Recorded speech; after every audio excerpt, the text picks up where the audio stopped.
Good day mga kanegosyo. Ang topic natin ngayon tungkol sa Focus in One. Leche plan lang ang tinda mga kanegosyo. Bakit mas kumikita pa to kaysa sa maraming tinda? Eto, tapusin mo tong video ko, sigurado marami ka matututunan. Ako nga pala si Jepoy, isang negosyante. Isa rin akong DJ.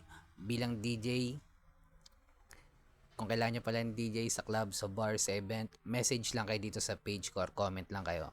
Bilang negosyante, meron akong 10 taon na karanasan na pagkalugi sa pagninegosyo.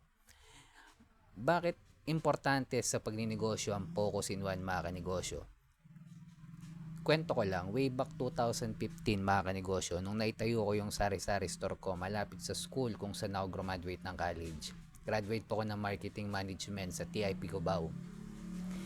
Nung nag-start ako mag-sari-sari store mga kanegosyo, hindi ko pa alam yung mga Focus in One na yan. Hindi ko pa alam yung mga market ng mayaman na yan. At napaka-importante sa pagninegosyo na ikaw ang may-ari ng brand. Sa sari-sari store mga kanegosyo, reseller ka lang doon. Hindi ikaw may-ari ng produkto, hindi ikaw may-ari ng brand, at hindi mo siya may scale up sa level 2 business model. Never siya magiging grocery store. Kahit lumaki ang sari-sari store, malaking sari-sari store lang siya. Sa pagleleche plan mga kanegosyo, ikaw may-ari ng recipe, ikaw yung nag-create, ikaw yung nagtahe, ikaw yung nag-compose ng kanta. Pwede mo i-scale up sa level 2 business model yung negosyo mo. Pwede mo apply ng franchising, distribution, manpower, software, licensing. Pinaliwanag ko na yung mga nauna kong video dyan mga kanegosyo. Search nyo na lang.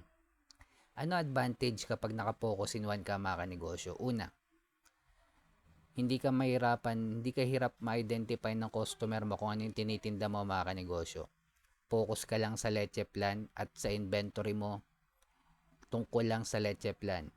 At hindi ka mahirapan ma-monitor yung pasok at labas ng pera mo kung isa lang yung tinitinda mo mga kanegosyo. Ang mahirap sa mga negosyante ngayon, kapag nalulugi, nagdadagdag ng produkto. Mali. Pag nalulugi ka, magbawas ka ng produkto mga kanegosyo.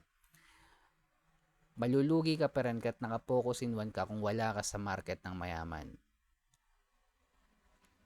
Pwede mong sabi, Boss Jepoy, naka-focus in one naman ako, pero nalugi pa rin ako.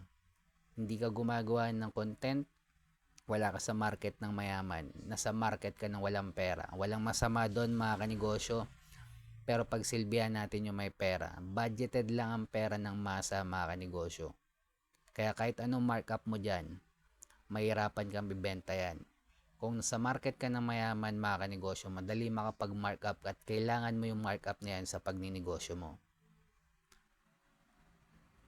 At kung nagsisimula ka palang magnegosyo, focus in one, hanapin ang community ng mayaman, scale up yung negosyo natin sa level 2 business model, at panghuli, kailangan na natin gumawa ng original content. Dahil kasama na to sa trabaho natin bilang negosyante.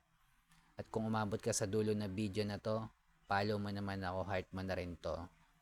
Comment ka naman sa baba, sabihin mo lang leche plan. Sa mga negosyanteng dumadanas ng pagsubok or struggle, huwag natin kalimutan mag-pray kahit anong religion natin. Follow nyo na rin ako sa FB, YT, TikTok, bossjepoy.pastrana.tv.